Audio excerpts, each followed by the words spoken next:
Bonjour et bienvenue dans l'entretien de l'intelligence économique, l'émission consacrée aux acteurs de la mondialisation. Gare aux fantasmes écolos de l'Occident sur l'Afrique. Ils aboutissent parfois à un colonialisme vert aux redoutables conséquences pour les populations.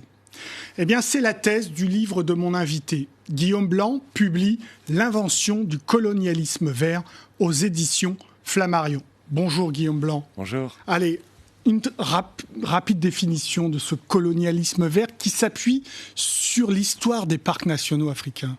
Alors disons que c'est une action globale orchestrée par des institutions, des ONG comme l'UNESCO, le WWF, qui s'efforcent de naturaliser l'Afrique par la force. Alors qu'en Europe, ces institutions soutiennent les agriculteurs et les bergers qui occupent encore la nature, en Afrique, elles s'efforcent de déshumaniser chaque parc naturel. Et donc, ce sont des morts, ce sont des millions d'expulsés, 1 à 14 millions au XXe siècle, et ce sont des dizaines de millions d'agriculteurs et de bergers punis de peines de prison, d'amendes, pour continuer à cultiver la terre, à faire pâturer leurs troupeaux, et tout cela au nom d'une idée d'une Afrique sauvage, naturelle, qui n'existe pas. En gros, l'agro-pastoralisme qu'on vante en Europe, on n'en veut pas là-bas. Exactement. En Europe, dans les parcs nationaux où l'UNESCO, le WWF valorisent cette adaptation à la nature, en Afrique, il est uniquement question de dégradation. Donc une histoire européenne qui est celle de l'adaptation et les histoires écologiques africaines ne seraient que relatives à la dégradation. Voilà la matrice, disons, du colonialisme vert. Et donc le responsable, parce que ça remonte quand même au 19e siècle, le responsable c'est l'Africain qui détruit sa propre nature. Voilà, on est vraiment, il faut remonter au 19e siècle pour comprendre que quand la révolution industrielle débute en Europe et où la nature disparaît, en fait, les colons croient retrouver cette nature en Afrique. Alors, ils vont d'abord créer des réserves de chasse, puis des parcs nationaux, dans lesquels ils expulsent les populations locales, ou au moins ils les privent de leur droit à la terre. Et en fait, au lendemain de la décolonisation, dans les années 60, le WWF est fondé en 1961 explicitement pour faire face à l'africanisation des parcs, et les colons se reconvertissent en experts internationaux et malheureusement les archives ne mentent pas à cet égard, les politiques restent totalement identiques à celles qui datent de l'époque coloniale. Alors ce qu'il y a dans votre livre et dans votre enquête, on montre que pour dire qu'il faut créer des parcs nationaux en Afrique, on va mentir sur les chiffres. On va inventer une Afrique qui n'a peut-être jamais existé, avec des forêts qui auraient été dans toute l'Éthiopie. Mais... Donc on va sciemment tricher. Alors, et c'est des scientifiques, hein. Et effectivement, c'est le mythe des forêts primaires dont vous parlez, c'est le mythe, je pense, le plus répandu. On peut prendre l'exemple de Al Gore, qui a reçu le prix Nobel de la paix pour ses travaux. L'ancien vice-président américain. Voilà, sauver la planète Terre, une vérité qui dérange. Il nous parle d'une forêt éthiopienne, un pays qui aurait été couvert à 40% de forêt en 1900 et 1% en 1960. Non seulement ces chiffres n'ont aucune valeur scientifique, et le chiffre n'a pas bougé depuis 1960. Donc ça ferait 60 ans qu'on est resté à 1%. Et le problème, c'est que la communauté internationale des écologues experts, pas les vrais écologues, va prendre ces chiffres et les faire passer pour vrais, et les experts vont les imposer en Éthiopie, au Kenya, au Mozambique, et au nom de ce mythe de la dégradation, alors qu'il y a une vraie crise écologique, mais au nom de ce mythe de la dégradation, eh bien, il y a une sanction, l'expulsion ou la criminalisation des habitants, mais au nom d'un mythe et non pas d'une vraie préoccupation à résoudre la crise écologique, qui, elle, est une réalité, mais qu'on n'enraye pas à cause de ce mythe. On aurait pu penser, après les indépendances, que les chefs d'État africains refuseraient de jouer ce jeu.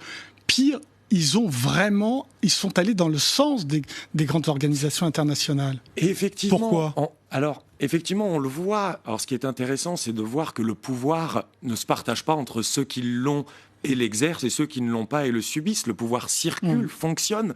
Et en fait, la plupart des chefs d'État africains, pour des préoccupations d'abord de reconnaissance internationale, se faire reconnaître par des institutions internationales comme l'UNESCO, qui est très prestigieuse. Ensuite, il y a aussi des considérations politiques. On crée généralement des parcs nationaux dans des territoires qu'on peine à contrôler.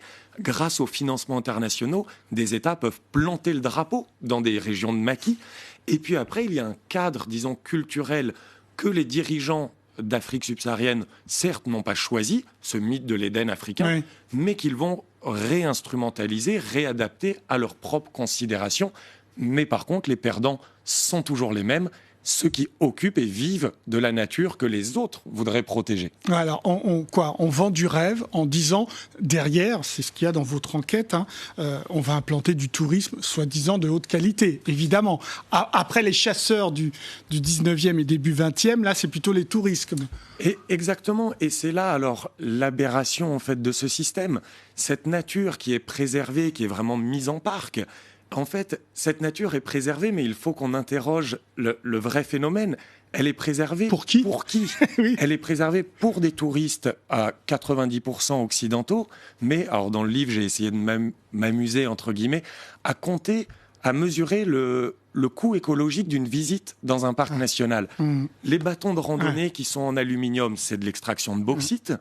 La polaire, c'est des résidus de pétrole.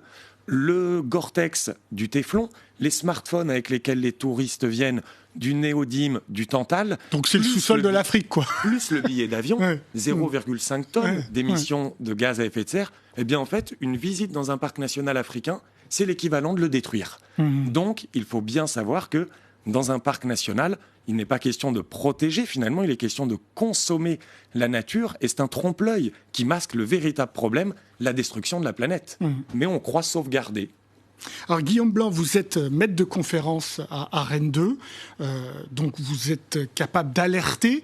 Pourquoi, quand vous écrivez ça depuis un certain nombre d'années, des grandes ONG ne réagissent-elles pas, et pourquoi elles se font complices, comme vous le dites dans votre livre, d'expulsion de paysans africains? Alors, je pense, pour avoir déjà présenté mes recherches devant l'UNESCO à Addis Abeba en Éthiopie, et devant certains experts qui ne voulaient pas entendre ça, mais alors que je m'appuie moi uniquement sur des archives et leurs archives, je pense que c'est la puissance du mythe.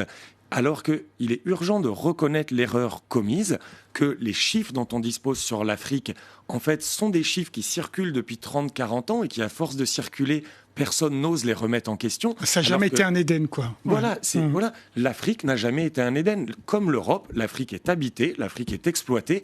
Les gens, prenons le vocabulaire, en Europe, nous défrichons, et en Afrique, les Africains dégraderaient. Non, il y est question d'adaptation et il est urgent de reconnaître les erreurs, mais surtout pour les experts, il est difficile d'admettre de s'être trompé, mais c'est pourtant urgent si on veut résoudre la crise écologique. Mais ça va loin, parce que vous dites qu'en effet, ces ONG se font complices d'expulsion de millions, vous avez donné des chiffres importants de paysans, donc il y a quand même un coût là qui est très fort pour un résultat qui est... Alors, effectivement, le coût est exorbitant. Or, après, on pourrait rétorquer qu'il y en va du développement durable, etc. Mais je pense que il n'est pas question d'une culpabilisation ou autre, il est question de reconnaître, d'identifier le système. Notre système, c'est le capitalisme qui détruit les ressources, mais quand je reprends l'exemple d'Al Gore, Al Gore fait partie de ceux qui protègent, mais pourtant, il siège à Google, il finance Apple. En fait, les plus grandes entreprises sont celles qui détruisent, mais ce sont aussi elles qui protègent. Ça nous permet, disons, de nous exonérer des dégâts qu'on cause partout ailleurs, en se disant, oui, mais on sanctuarise ici, et on s'exonère de tous les dégâts qu'on cause là-bas. Voilà pourquoi ces institutions continuent, parce qu'elles sont persuadées, leurs experts sont persuadés, d'œuvrer pour le bien commun. La responsabilité des Africains, pourquoi ils laissent faire ça alors, on a quand même des pouvoirs qui généralement sont quand même autoritaires. Comme je l'ai dit, il y a un intérêt économique, un intérêt politique de faire reconnaître la nation par l'extérieur pour mieux l'imposer à l'intérieur.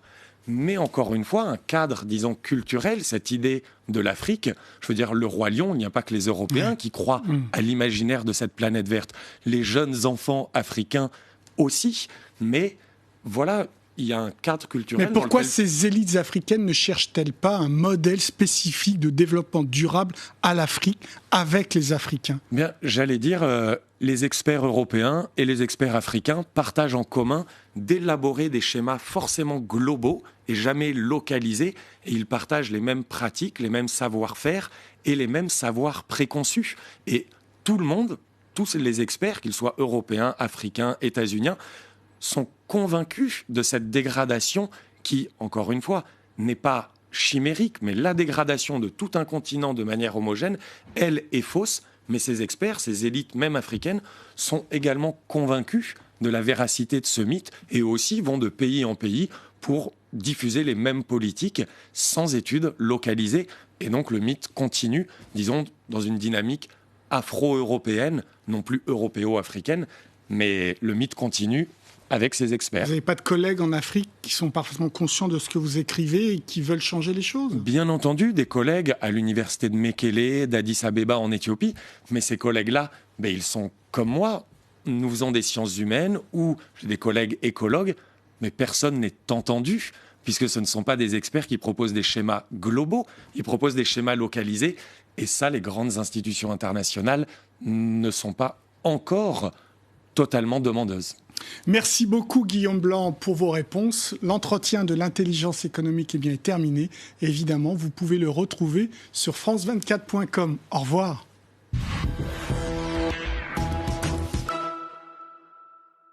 Austérité, déflation, flexi-sécurité. Les termes économiques vous effraient? Vous n'y comprenez rien. Décomplexez-vous en regardant le gros mot de l'écho. Un moyen simple et ludique pour comprendre l'économie avec Myriam Mascarello. Le gros mot de l'écho, présenté par Myriam Mascarello. À voir sur France 24 et france24.com.